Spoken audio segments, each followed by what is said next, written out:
So you might be wondering where my sock project is. I don't think I've ever had a podcast where I didn't have a sock project going. But sadly, I have to say that my March socks are no longer with us.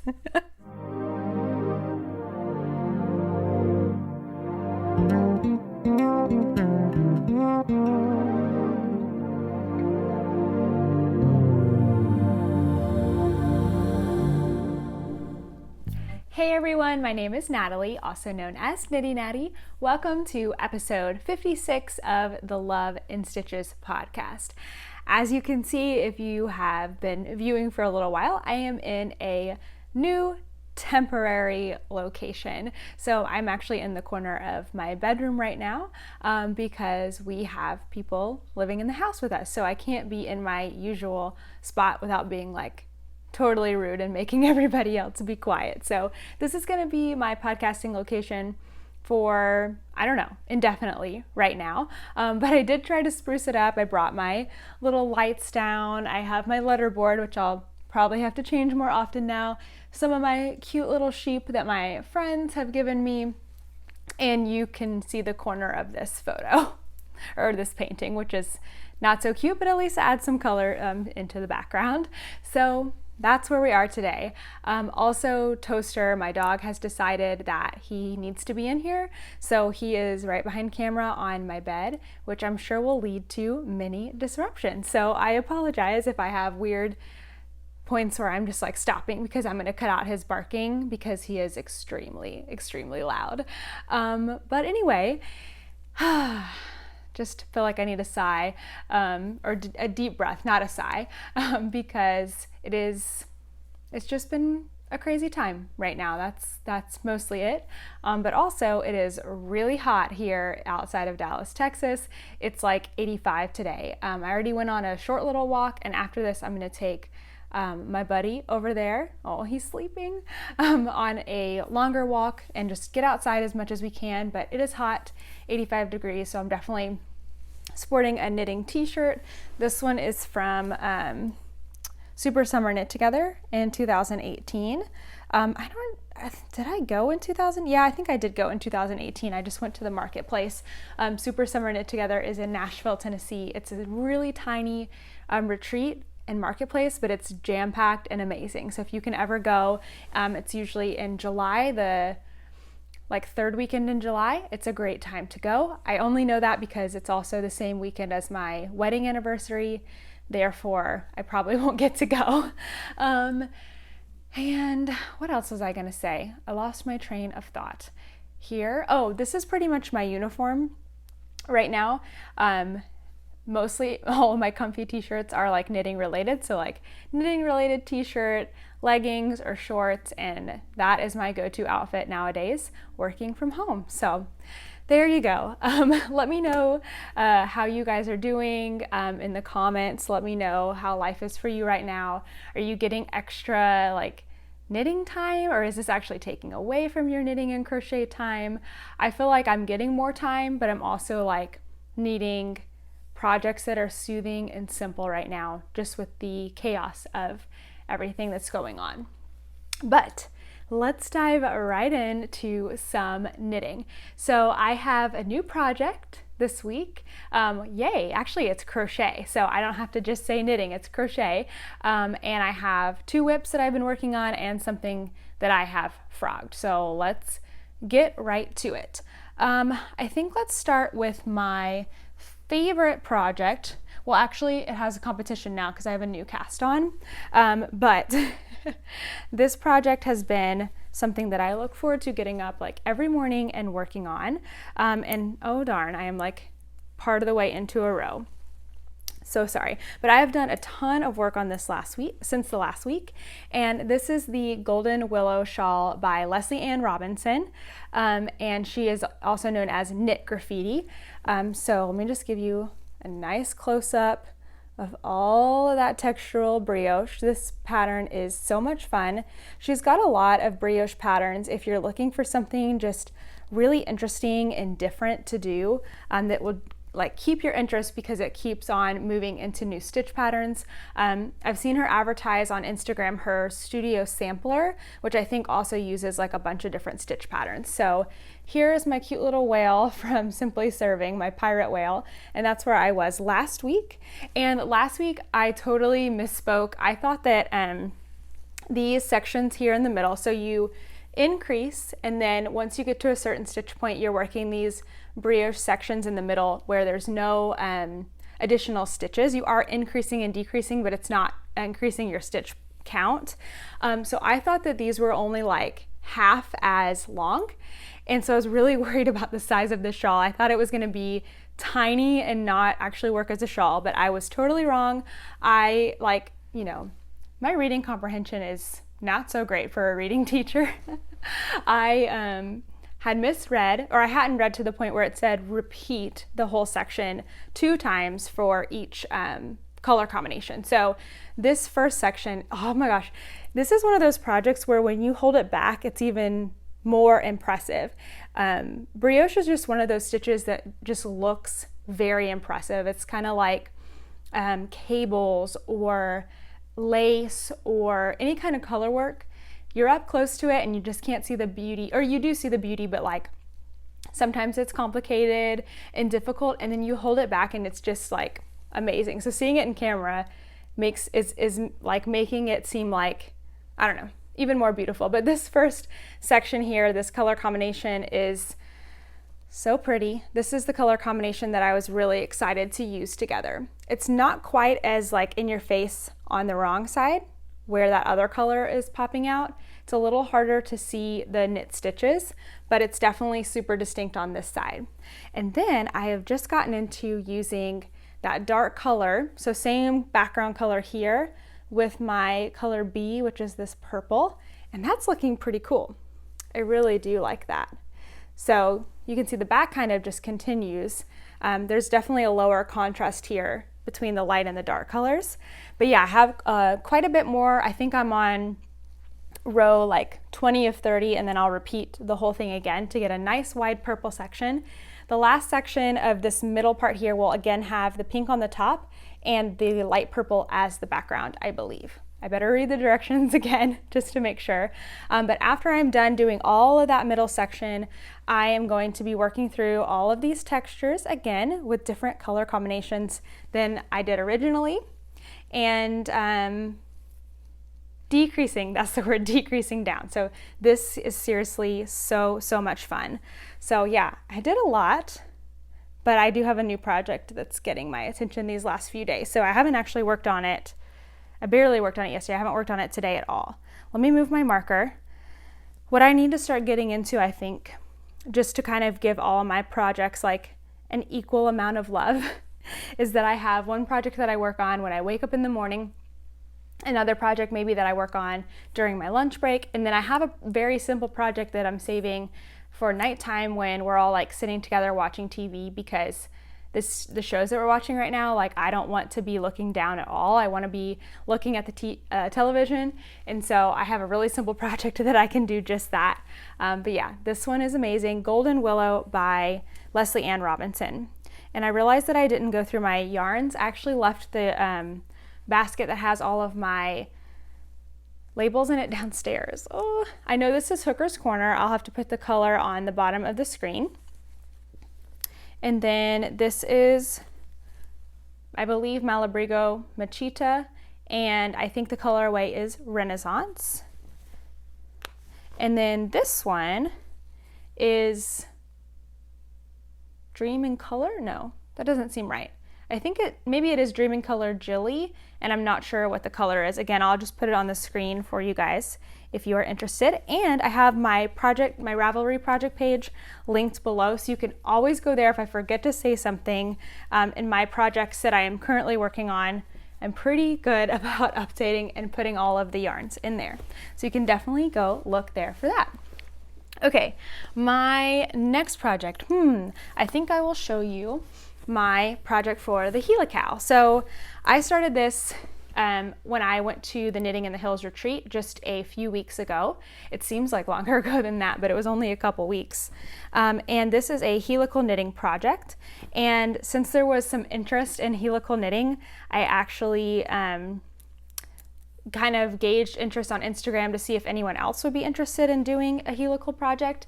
And so now there is a helical, a helical knit along. So I'll talk more about the details of the helical in the news segment.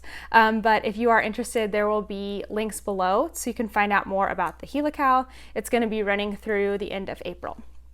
So something fun you can do to kind of join in and be social and knit, maybe learn something new. So this is the Traveler's Loop by Dawn Barker, who is Chasing Rabbit's fibers. And I am using, it's hard to see a little bit because I did choose something really low contrast, but I've got 2 colors here of single ply. Again, I didn't bring my labels, but I think this one is Malabrigo Machita again. And I feel like the color is like something cress, water, something, I can't remember. And then this one is Ching Fiber, and I really don't know what that one is. I had to rewind it because I had one of those funny, I wound it myself originally, so this is my fault, but I had one of those space things that was catching, and so I rewound it like this, and I really don't like it in the ball like that because it's too heavy to pull on. Whereas when I have a center pull ball, I don't have to stop and pull things out. So just an observation, I won't probably be doing that again. Or if I have to, I'll try to rewind it into a cake again. But this is just such an easy project. Just knits and purls, garter stitch in the round. And it's helically knit, which just means that I'm doing the helical knitting technique where I don't change my yarns at the beginning of the round. Instead, they kind of chase each other around in like a double helix sort of manner where I knit with one color until 3 stitches before the next one, and then slip 3 stitches and then work with the other color around. So really easy, so much fun, and just creates this beautiful, smooth, no join or jog. Like right here, where these 2 tails are is my beginning of round, and you can see that I don't have any carries of yarn there on the inside. So yes, I love that. I have a helical tutorial now on YouTube, and again, I'll talk about that more when I get to sort of like news. But if you are interested in learning to helical knit, I've got a tutorial up now, so you can go there or go to my YouTube video and check that out. Okay, let's talk about a new cast on. So I ripped out a project recently that was going to be a huge shawl. It was Centrifugal by Carissa Browning, and it was just a big garter stitch shawl, super, super cool. And I just kept having trouble with it. I made a huge, massive mistake where I had to rip out everything that I had done so far, and so I just decided that shawl wasn't meant to be for me. It's a beautiful shawl pattern, but it just wasn't working, and it was time to do something new. Now all the colors, all 5 skeins were already wound up and ready to go, and so they were kind of just sitting there taunting me. I wanted to start something new. And I really wanted to do a crochet project because I don't have anything crochet going right now, and crochet is just kind of comforting to me. And so I was looking at different shawl patterns, and I found a lot that I really liked, but I narrowed it down to 3 patterns, and then on my live video on Saturday night, I had everyone kind of vote for what they wanted me to cast on, or for what they thought I should cast on. And I just decided to go with what the majority said, and everyone was picking the Blur shawl. And Blur, I'm gonna make sure I get this right, Blur with 2 R's and an E, is by Deanna Ramsey, who is Addie Day Designs, and this is a new designer to me, and I'm already obsessed. She's got amazing things. You should definitely go check out her designs on Ravelry if you haven't already heard of her. A lot of people messaged me and said that they just love her designs, that she's an amazing person, and just having worked on this for a couple of days, I can already attest to that. So I have lots of stories with this shawl here. But basically, I've just barely started, and I will explain what these crazy pink strings are in a second. They are not staying in. This is a huge, well, I'm knitting the large size. There's 2 sizes. This is going to be a huge crescent shaped shawl. You can already see that shape taking place. Crochet. I'm using a G hook, 4 millimeters. I did do a swatch. Oh, dang it. I forgot my swatch stuff downstairs. Gosh darn it. Well, I'll show those next week. Yeah, I'll just show those next week because they're like all the way on the first floor and I'm on the third floor. So I'm not going to go get those. I'm trapped in here right now.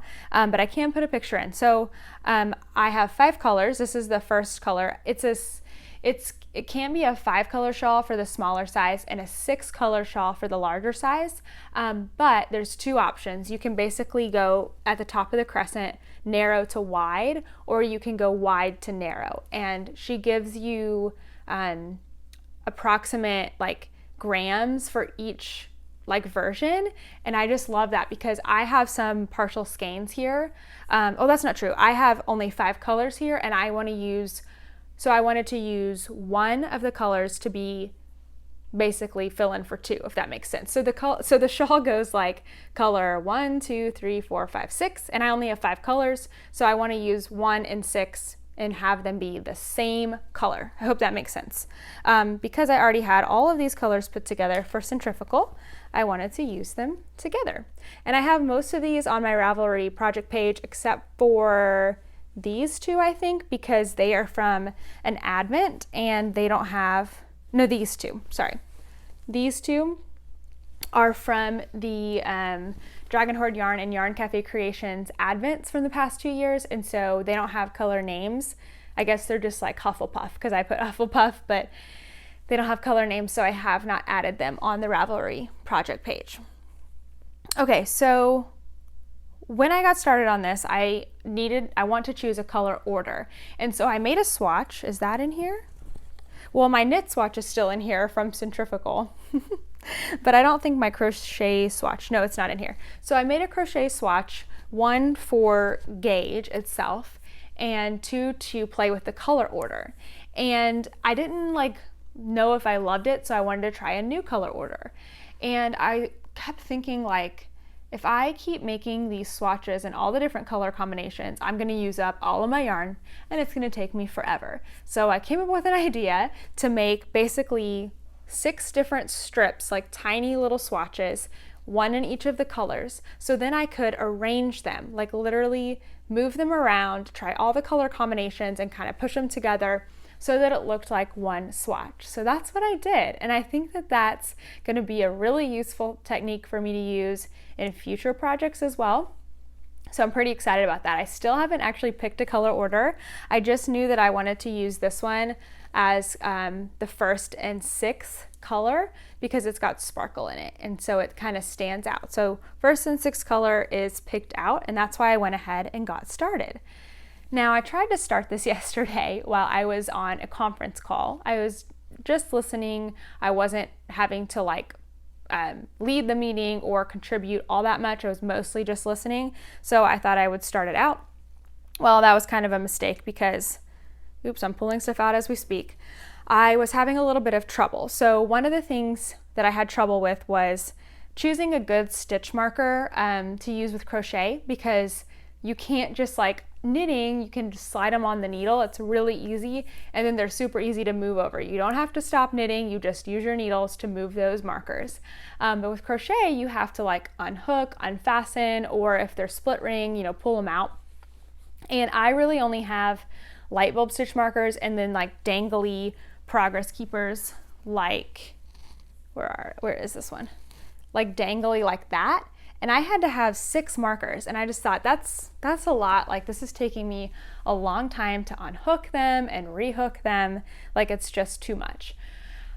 So I went on Instagram and I asked everyone what their favorite markers were. Like, all the crocheters, what are your favorite markers? What's easy to remove, like one-handed? And the majority of people, well, not the majority, but the most recommended I got was the Coco Knits ones that are metal and like thin, but they also are like a spiral, and they look like they really would stay. So I think I'm gonna have to get some of those for future projects. However, with this one, the designer wants you to mark in between the crochet stitches. So I was like, in between the crochet stitches. Like, how do you even do that? Like, I don't understand at all. So I also went to Instagram because who else am I going to ask right now? It's kind of a hard thing to like Google or go on YouTube. So I got lots and lots of sweet responses, so many helpful people. And one of the people that responded was actually the designer. I didn't tag her or anything, so it's kind of cool that she saw my story and replied. And she was like, hey, I didn't know if you saw that I had a tutorial for how to use scrap yarn as stitch markers in the pattern. I was like, oh, no, I did not see that. And I had even gone through like the notes in the beginning of the pattern to make sure I didn't miss anything. Like when I work on a pattern from a designer that's new to me, I will even look at the abbreviations, like even if I know them. Like I don't look at knit and purl, obviously, but if they say decrease and I don't know what that means, you need to go look at the abbreviations because it could mean a variety of different things, especially when you don't know the designer. So I had even looked through that and I had completely missed her tutorial. So of course I said, oh, I need to work on my reading comprehension, and I went to the tutorial, and that's when I learned how to do this. Let me take a drink of water because for some reason my throat is getting scratchy. Hold on. Okay, I feel like I've been talking all day for some reason. But these are like scrap yarn markers or running stitch markers. And I actually have seen these in knitting before. I took a class from Stephanie Pearl McPhee at Fiberfest last year, and she was talking about something else. And then she was talking about counting rows in knitting. And she said, do you guys know how to count rows in knitting? And we're all like, oh yeah, we know how to count rows. She's like, you're probably doing it wrong. Do you know about running stitch markers? And we were like, no. I mean, this was a huge group of knitters, like people who knit a lot. And so she showed us how to do running stitch markers, basically keeping a strand of yarn, and like let's say you're doing the front of a sweater and you need to do like raglan or whatever, and you need to do it every 10 rows. Well, instead of like counting the rows or keeping track on a piece of paper, you just have your scrap yarn and you do your 10 rows, and then you like, I know this is crochet, but you just like throw that over the fabric, and then you do 10 more and you throw it back over the fabric. And so every 10 rows you have this like woven piece of thread, and then at the end you can just pull it out. Or if you need it to go further on, you can pull it out. You could also count in theory for the knitting method of that. And so, but I'd never thought about that for crochet. And this is truly, truly genius, because not only do you not have to stop, because you don't have to stop and like let go of your hook and unhook things, you can just simply throw it over, and then my hook's still in my right hand and I just keep on going. I did need a little help understanding like on the next row where to go to, like what stitch is actually considered marked or like in between.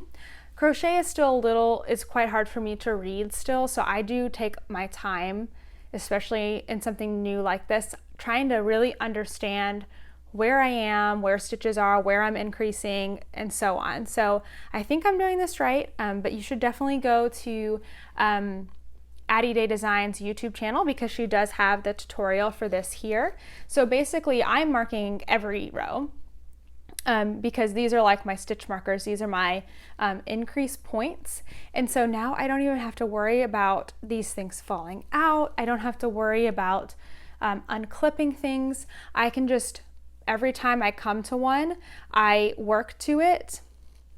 Like here it is right there. It's so blurry. Here it is right here, and so I'll just work to it, and then I will flip the yarn over and then go over it and continue working.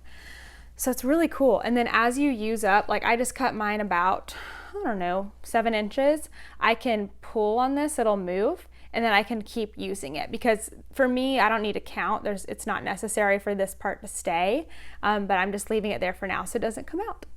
So I'm so excited to learn this new technique. It was really cool that the designer messaged me and helped me out, but there was also some other people that messaged me as well. So I feel like I've learned so many new things already in this little shawl. So I'm pretty eager to get to work on this again in a little bit. And I feel like before the sun goes down tonight, I need to pick my colors. It's always easier to see the colors during the day. So I will try to remember to bring up my little swatches next week so I can show you guys exactly how I did that and also the color order that I'm going to be doing.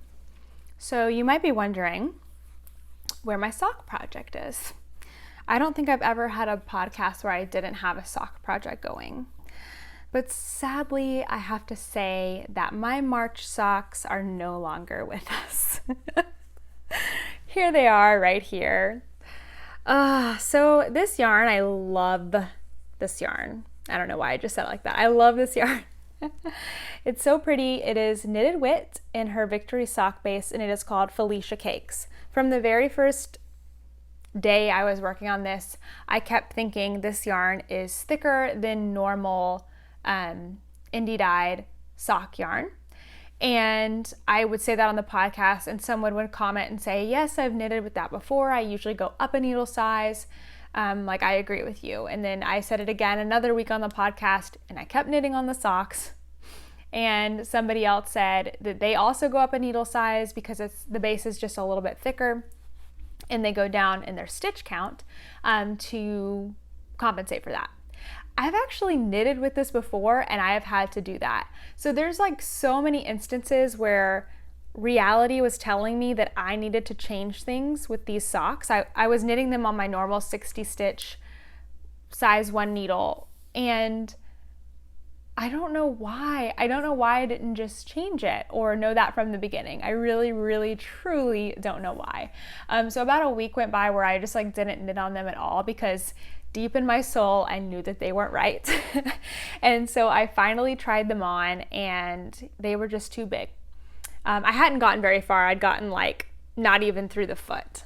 So I just decided to go ahead and rip them out. And since it's already March 24th, I don't think that these socks are going to be done by the end of March. So I just decided not to cast them back on right now. I already have my Traveler's Loop, which is a really great, simple project. And I'm not going out anywhere right now, so I don't need a portable project like socks. So for right now, this yarn is just going to go back on the shelf, and I will get to it later. But hey, that's what happens. It's okay to rip things out that are not working for you. I definitely didn't want to put it away as like a half-finished sock saying, well, I'll give it to somebody who it will fit. No, I won't. That yarn I actually do want for me because it's like birthday cake and I really love it. But yeah, that's what happened to my socks. So, oh well, I will get to them another time. Okay, I have a couple questions to answer from the Ravelry thread, but only 2. So if you have some questions for me, definitely head over there and ask some questions so I have something fun to talk about on the podcast. Just go to the Love and Stitches Ravelry group and go to the Ask Me thread. Okay, so the first question this week is from Marcia Westy, who is Marcia, and she says, hi Natalie, I wish I would have gotten a picture with you and Rebecca while wearing my Tanya at the Knitting in the Hills retreat. Sad face. So Marcia was also at the Knitting in the Hills retreat, and on the same day that I forced Rebecca to wear Tanya with me, she was also wearing Tanya. We were not the only 3 though. Lots of people were wearing Tanya by Caitlin Hunter because she was one of the teachers. There was lots of Caitlin Hunter patterns going on. We should have taken a picture all together. Missed opportunity for sure. But she says, her question is, how many stitches did I cast on for the Traveler's Loop?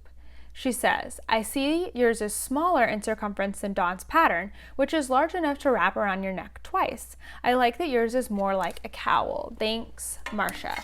Okay, so I actually followed the pattern here. So let me pull my Traveler's Loop back out and show you guys.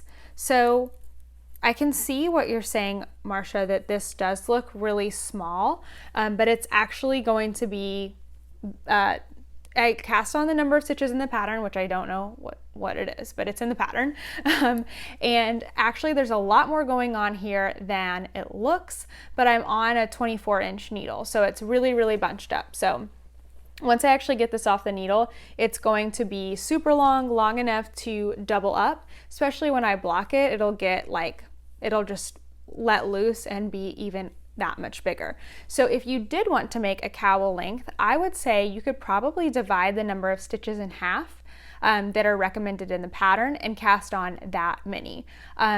Dawn is the designer of this pattern, is part of our Helical thread on Ravelry, and I'm sure she would be happy to answer that question. She has been like above and beyond helpful with this little impromptu knit along.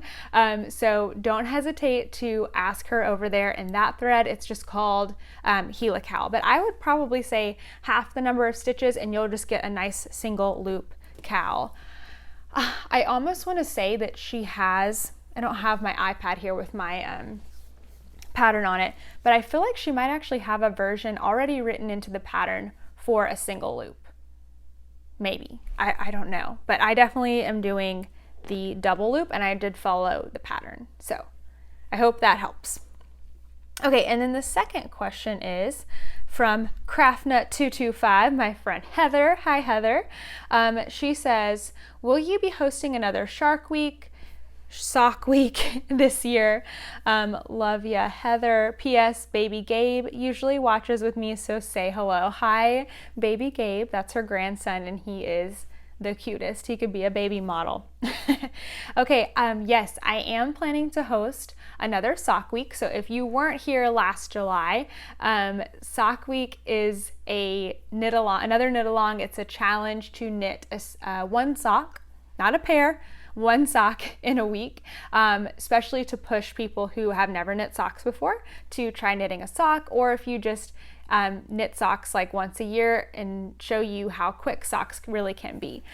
So Sock Week 2020 is definitely happening. We don't know the dates yet because they actually don't announce Shark Week until about a month and a half before it's happening. Typically, it's the last week of July or the first week of August, so be on the lookout for announcements in June, provided that can still go on. I really don't know. But regardless, if we don't get an announcement that Shark Week is happening, we're just gonna have to pick our own Sock Week dates, because I already have dyers and makers preparing things. So I have to keep the secret for a long time.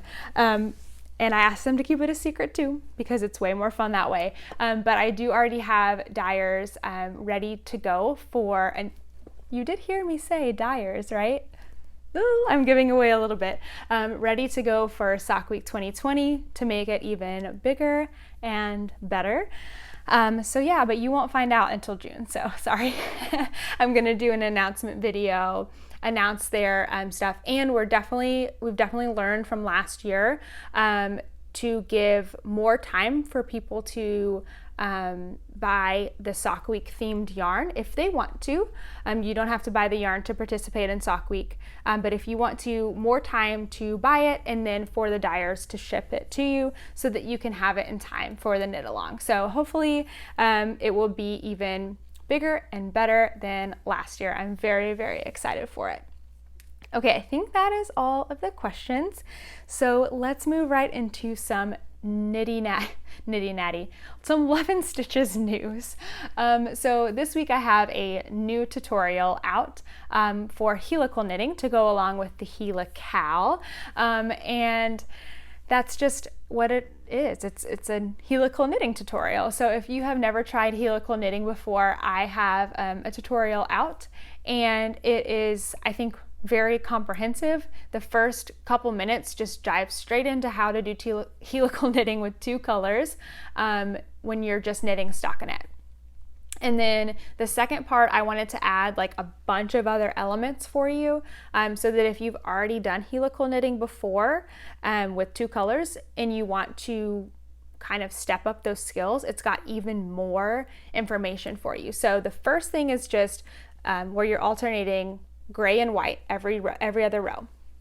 The second one is just 2 skeins, both are cream colored. So you have to imagine like you're making a hand-dyed sweater. Like when I made my Tanya, when I got to the stockinette portion, I did helical knitting because I wanted to incorporate my 2 skeins of yarn so that they blended together. Because with hand-dyed yarn, if you, let's say you knit like down to here in one color and then one skein and then start the next skein, you might end up with a line and like a big difference in tone, and you definitely don't want that. So if you alternate every round, you will get a much nicer blend of your colors. And so I did that with helical knitting, but there are some tips and tricks for when you are using the same colored yarn to help you out. But in addition to them being the same color, the second sample is also in ribbing, magic loop, and I include a different way to cast on, so you can cast on both your yarns at the same time. So yeah, it's jam-packed. There's a lot in there, but it's kind of like quick and right to the chase. That's how I like my tutorials now that I'm starting to do more, is not so much long-winded, like let's just get the information out there so then you can like pause it where you need it, practice where you need it, rewatch it where you need it. So hopefully that suits your taste as well. If not, there are lots and lots of helical tutorials out there. Don't be afraid. It's okay if you use somebody else's to help you learn this skill. But if you enjoy helical knitting, or if you've been wanting to try it, come and join our knit along. This, like I said, is really impromptu, but it is called the #helical. So like helical knitting, but KAL at the end for knit along. And basically, you can just work on any project that includes helical knitting. It doesn't have to be for the entire thing. Like my Tanya, for example, because it's the only other project that I've done helical knitting on, you can't do helical knitting on lace because it doesn't line up vertically. So the majority of the project, the body, the stockinette part, was helical knitting. Of course, when I went back and forth on the front and the sleeves, not helical, but the majority of it was helical knitting, so that totally counts. Anything that's a whip counts. We just kind of started on Sunday. There's really no start to this. Just jump in anytime that you want and knit on something helical. You don't even have to finish it, but any participation between now and April 30th, that's when we're ending, is going to enter you in to win some prizes. So I'm going to be pulling at least one winner from Ravelry. So if you go chat in the thread on Ravelry that says helical, you will be entered to win a prize. The more you chat, the more entries you have, or the more chances you have. And then also I will be pulling from the hashtag on Instagram, helical. You do have to have the post on your feed for it to stay, and for it to count. So please post on your story and tag me so I can repost you, but just know that stories go away, so I can't go back and pull winners from stories. So make sure you have at least 1 or 2 things in your feed about the helical so that you are entered to win a prize there. And I'm definitely going to be adding in some of my own prizes from things when I did a major clear out of my stash, because I've got a lot of really beautiful hand-dyed yarns in there and they're just not my colors, and so I'll definitely be adding to it. But then Dawn, who I've been saying is so amazing from Chasing Rabbits, and she designed Traveler's Loop, she has generously donated 2 prizes. So one Ravelry winner will get to choose 2 skeins of their choice, and one Instagram winner will get to choose 2 skeins of their choice, so that you can make a Traveler's Loop, or she's got one called Nomad Loop that has mohair in it. So yeah, that's going to be really, really fun. So head over to the Ravelry group, or you can go to my blog, and all of the information about the helical is on there, and the helical tutorial is linked. So all of that information consolidated into either Ravelry or my blog, depending on where you want to go to check it out.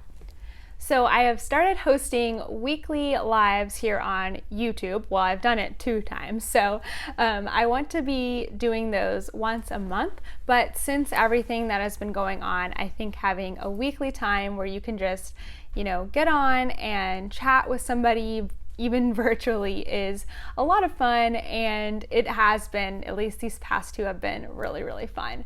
I feel really blessed by everyone's support that has come in and joined the lives. And then a lot of people, I know everyone can't make it or can't make the entire live, because sitting down for an hour in our crazy busy lives, I totally get it.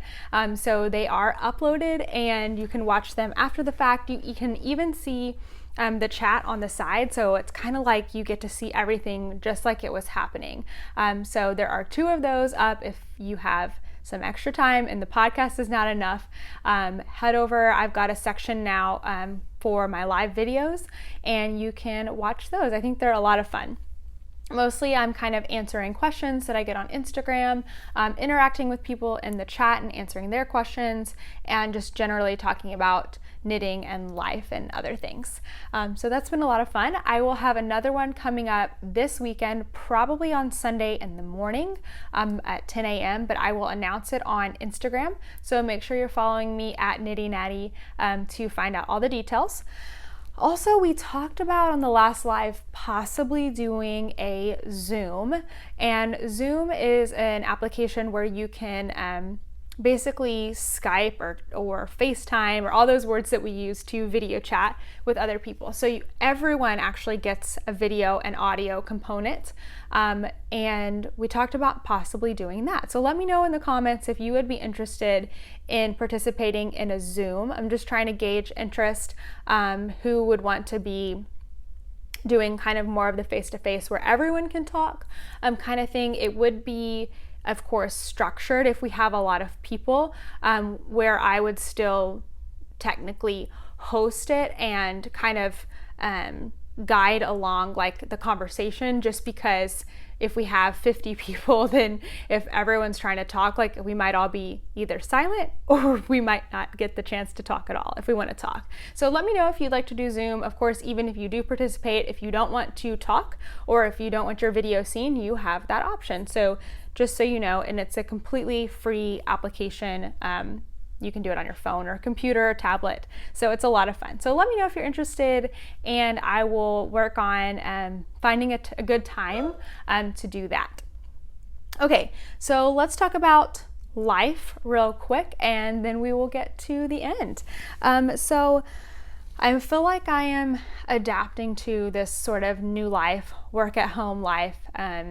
It's only been 2 weeks, so it's pretty crazy. I say 2 weeks because I had spring break, and then last week was my first week working from home. So this is the second week working from home, third week really being home all day. And it is different. I really do like a lot about it. I really enjoy that I get to control what time I wake up in the morning. I've been choosing to wake up pretty early and spend a few hours before I start my job doing the things that I love. So sometimes it means I am like getting up and getting on the computer right away and doing Love and Stitches work. Sometimes it means I sit down and I watch YouTube and drink my cup of coffee and knit on my projects. But I really like that I have control over that. Obviously, I always have control over when I wake up in the morning, but to wake up and do things before work, I would have had to wake up so early because my commute was about 30 minutes in the morning, plus I had to be at work at like 7:15. So that's pretty early if you want to wake up and do anything. So yeah, I'm really, really enjoying that aspect of it. Also, just having no distractions as far as like places to go has been very different. Not so much for me. I didn't really have that many things going on because once I got home from work, I was absolutely okay being home the rest of the day. But my husband, he's definitely an extrovert and loves to go do things. And so I know it's been hard on him more than it has on me. But it does mean we get to be home together. And now we're technically a family of 6, kind of, because my in-laws are here plus their dog. So we have a full house now, and that just started. So definitely interesting. That is why I'm up here, because when it was just me and my husband, he would just go to his office while I would record podcasts, and it wasn't a big deal at all. But when you have that many people, like, you cannot kick them out of the living spaces because that would not be kind or fair. But yeah, now we've got 2 dogs in the house, so woof, it's gonna be fun. But yeah, that's basically what's going on in my life right now. How are you doing? What is going on in your life? Let me know. And yeah, I kind of am enjoying like keeping in touch via social media with the lives and the Zooms and everything. I have done a virtual knit night with 2 local yarn stores. Like I participated in them, and that's a lot of fun. I'm definitely doing that again. So I know there are lots of shops out there that are posting their Zoom information for anybody. So if you want to go and join, just get some knitting interaction with people, then you can definitely do that.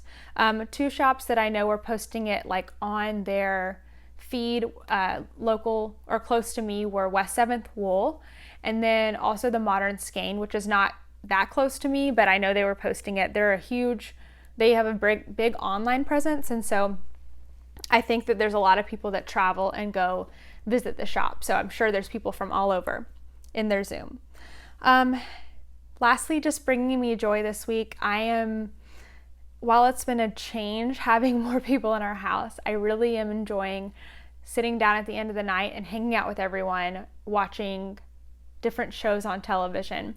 I feel like the beginning of this year, or just the last few months, have been really busy for me and my husband, and we have not had many nights where we sit down together. So now that we're all here and we don't have anything else that's really vying for our attention, we're all sitting down together. Yeah, we're watching silly TV shows like The Circle, which I love, but we're also watching interesting shows, and I don't know, I really have been enjoying that aspect of things. So I feel pretty grateful that when we do have to stay at home, I'm surrounded by people. I know that there are a lot of you out there that live alone, and you are alone. And that's, even as somebody who likes to be alone, like that's a lot.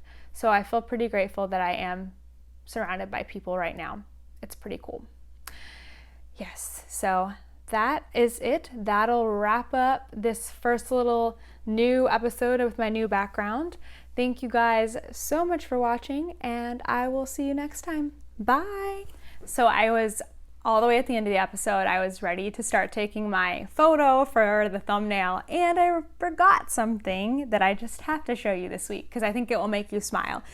Actually, I think I'll probably just add this into the end anyway because I want to end on a happy note. So my birthday was at the beginning of this month, and my sister told me she had sent me a gift and to look out for it in the mail. And it arrived this week, and it is absolutely perfect.